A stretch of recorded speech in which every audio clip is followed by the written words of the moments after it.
Anil sir, दो तीन चीजें, एक तो वही सर्वे जो है वो ये कह रहे हैं कि तेजस्वी के फेवर में हवा दिख रही है, बदलाव की बयार दिख रही है, तो तेजस्वी के लिए तो भाई ठीक है, अच्छी खबर है। लेकिन हम महागठबंधन की अगर बात करें तो दो सवाल है सर मेरे। पहला जो मैंने अभी जिक्र कि आखिर ये सारे सर्वे केवल इन्हीं चीजों को क्यों दिखाते हैं सर कि कौन सा दल सत्ता में आ सकता है, कौन चेहरा हो सकता है, क्यों ये नहीं दिखाते हैं कि बिहार में सबसे बड़ा मुद्दा क्या होने जा रहा है। उम्र के हिसाब से युवाओं की बात होती है तो युवाओं का, जनजी का मुद्दा क्या है, अगर उसमें वरिष्ठ लोग हैं तो उनका मुद्दा क्या है, मध्यम वर्गीय परिवारों का मुद्दा क्या है। और दूसरी तरफ अगर हम बात करें महागठबंधन की, तो महागठबंधन का स्ट्रेंथ क्या दिख रहा है बिहार में, जिसकी वजह से बदलाव के बयार की बात ये सर्वे एजेंसीज कर रही हैं। अनिल सर। नहीं नहीं, ये तो अपनी क्रेडिबिलिटी के लिए ये लोग बोल रहे हैं, इसीलिए कि उसके बगैर उनका कुछ है, मतलब उनकी विश्वसनीयता नहीं रहेगी।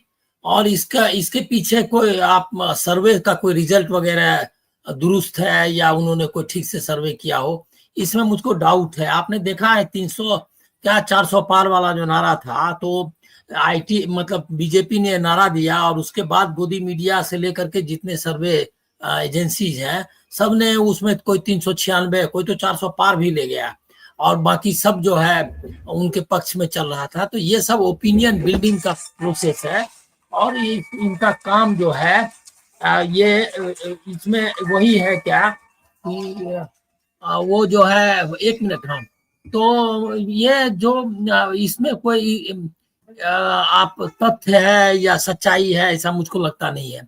दूसरी बात यह है कि ये जो सर्वे जा रहे हैं, टाइम्स नाउ का है, जेबीसी का है, ये और या सी वोटर है, एक और किसका कौन वोट भाई क्या है उसको, कुछ नाम भूल रहा हूँ। इस तरह के कई सर्वे देख रहा हूं मैं। हाँ।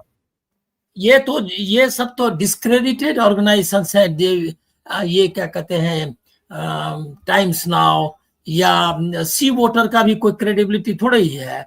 और वो तो संघ परिवार से जुड़े हुए व्यक्ति रहे ही हैं, उसको धोने के लिए उन्होंने कोई ऐसा काम नहीं किया है सेफोलॉजी में जिससे कि उनकी विश्वसनीयता बनी रहे। मैं उनकी व्यक्तिगत आलोचना नहीं करना चाहता, लेकिन वो उसी के प्रोडक्ट हैं।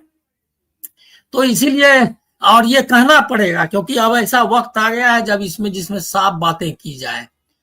तो सी वोटर्स हो या सब है, उसमें कॉमन फैक्टर्स क्या है? कॉमन फैक्टर सब में मुझको ये दिखाई दिया कि जन स्वराज पार्टी जो है उसका कुछ न कुछ रहेगा। सबने जन स्वराज, कौन है वो पीके, जो उसका क्या असर होने वाला है? पैसे की से पूरी पॉलिटिक्स खड़ी की है उसने, और वो शख्स जो है उसकी क्या कौन सी क्रेडिबिलिटी है, क्या बैकग्राउंड है, इसकी भी तो चर्चा होनी चाहिए कि कौन है वो जो है मोदी जी के पीआर एजेंट एक तरह से थे, और उनके लिए जो है पीआर वर्क के अलावा उनका भाषण लिखते थे। खुद ही उन्होंने कहा है, ये आदमी जो 2002 के दंगे के बाद, नरसंहार के बाद, अगर कोई आदमी उसको अपना लीडर मानता है तो ये बात आनी चाहिए ना। ये बिना बताए कि जन स्वराज पार्टी क्या है और कौन है आदमी, इसका क्या अर्थ है? तो ये एजुकेट नहीं करते हैं लोगों को, और न तथ्य बताते हैं। ये लोग मोटिवेट करते हैं उसको, जो है मैंडेट को मैन्युफैक्चर करने का काम करते हैं। इसके लिए जो है ये एजेंसीज है। इसीलिए इन एजेंसीज के बारे में इनकी जम के मुख इसका विरोध होना चाहिए। और ये मीडिया का प्रमुख ये नहीं होना चाहिए आधार डिस्कशंस या विचार, मतलब उसका विचार विमर्श का। तो एक तो ये पहली बात मैं ये कहूंगा। दूसरा जो है, अभी किस तरह से आपने देखा ग्राउंड पे रियलिटी देखी कि राहुल गांधी और का क्या असर हुआ पूरे ये में पर, एसआईआर वाले मूवमेंट पर, और किस तरह से उनकी यात्रा को सपोर्ट मिला, समर्थन मिला, वो आप देख चुके हैं। लेकिन ये सारे सर्वे क्या करना चाहते हैं? वो तेजस्वी बनाम कांग्रेस कराना चाहते हैं कि तेजस्वी की हवा है, और जो है इस तरह से लालू के परिवार का क्या असर होगा ये। और ये क्या है? ये क्या है कि महागठबंधन में एक पोल जो है, दो बाइपोलर, उसमें एक कंट्राडिक्शन क्रिएट करना चाहते हैं, कांग्रेस वर्सेस मतलब लालू का परिवार, लालू जी का, या आरजेडी। तो इनका उद्देश्य क्या है ये समझना बहुत जरूरी है। पॉलिटिक्स ऑफ सर्वे पर डिस्कशन करिए। सर्वे क्या कर रहा है इस पर डिस्कशन मत करिए। पॉलिटिक्स ऑफ जो पॉलिटिक्स है सर्वे की उस पर डिबेट करिए, तब आपको समझ में आएगा ये क्या कहना चाहते हैं। अच्छा, दूसरा है क्या, अनिल सर, मैं मेरा सवाल यही तो था कि आखिर हर बार सर्वे इसी पे क्यों आते हैं, सर्वे इस पे क्यों नहीं आते हैं भाई कि बिहार में युवा क्या मांग रहे हैं, युवाओं का मुद्दा क्या है, किस मुद्दे पर युवा वोट करेंगे, ये क्यों नहीं बताते हैं सर्वे? नहीं, ये एक मिनट आपको आप सुन, पहले समझिए। सर्वे में कभी आपने देखा कि बिहार में जनता कितना पिछड़ गई? ऐसा कोई सर्वे नहीं हो रहा है। चुनाव में क्या लोग सोच रहे हैं, ये तो आप जंप कर रहे हैं। ये जो सर्वेज हैं इनकी ऑनेस्टी का तो पता चलता है। हम और आप डिस्कशन कर रहे हैं ना कि बिहार की जनता के क्या मुद्दे हैं, बेरोजगारी का क्या है की स्थिति है बिहार में।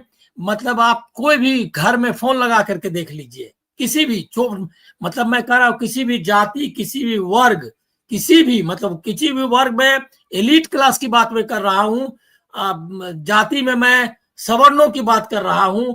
छोड़ दीजिए आप नीचे के लोग जिनके पास तो कुछ नहीं है, वो भी बिहार में पलायन कर रहा है, वहां नहीं है।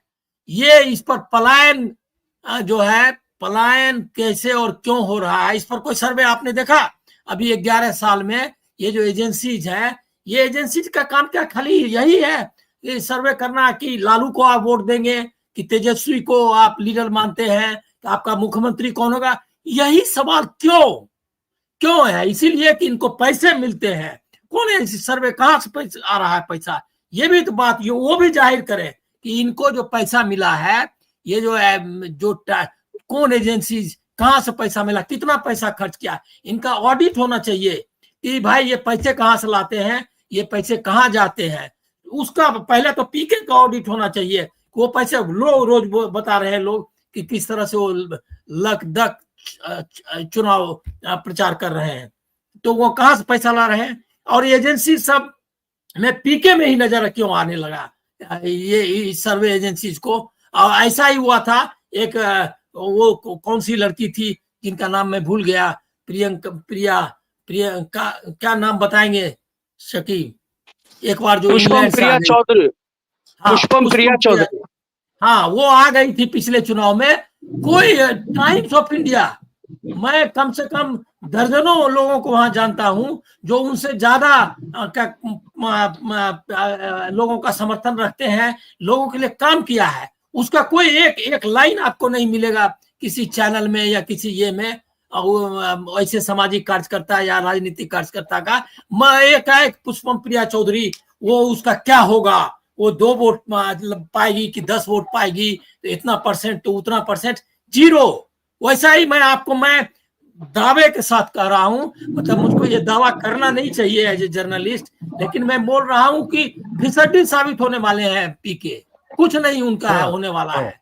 लेकिन उसके बाद भी उसका हर एक चैनल में पीके, क्यों पीके का नाम ले रहा? लोगों को बोलने दो ना, लोगों से ये सर्वे क्या है, किस तरह से सवाल करते हैं कि 5 आदमी में कौन? अरे 5 आदमी तुमने किस आधार पर तय किया? कोई चुनाव हुआ है? पीके ने कितनी सीटें लाई है? कोई सीटें बीच में चुनाव हुए, उनका क्या परफॉर्मेंस रहा? तो आप ये कैसे तय करते हैं कि 5 आदमी में से चुनो? तुम पूछो लोगों से कि कौन आदमी चीफ मिनिस्टर बनना चाहता है, आप बनाना चाहते हैं। उसमें हो सकता है दूसरे का आदमी का नाम निकल जाए, हो सकता है लोकल कोई 4-5 लोगों का नाम निकले। फॉल्टी है ये सर्वे का मेथोडोलॉजी रॉन्ग, जो सैंपल साइज है वो कुछ नहीं है। बिहार के इतने करोड़ों जनता का वोटर्स का जो है, उसमें 10-5 हजार या 1-2 लाख 2 लाख आपने ये ले लिया, सैंपल ले लिया, और जिसमें कि गैप है, जो बगल के घर में रह रहा है उसकी आमदनी, उसकी जातिगत जो उसका ये है, क्या कहते हैं, सामाजिक पोजीशन, और इसमें कितना का अंतर है। कैसे आप सैंपल बना सकते हैं? आप और हम का सर्वे हो सकता है, लेकिन हमारा कोई कॉमन क्या चीज है? कुछ नहीं है। बिहार में कोई सैंपल करने के लिए ह्यूज आपको चुनाव ही कराना पड़ेगा।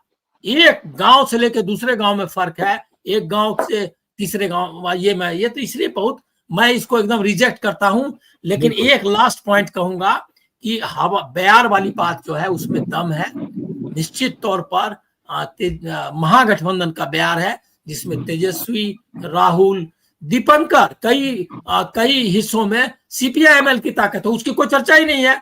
दीपंकर से ज्यादा पीके पावरफुल है कि नहीं? कोई पूछता है कि दीपंकर को आप नेता बनाना चाहते हैं कि नहीं? तो वो एक बार भी नहीं पूछता है।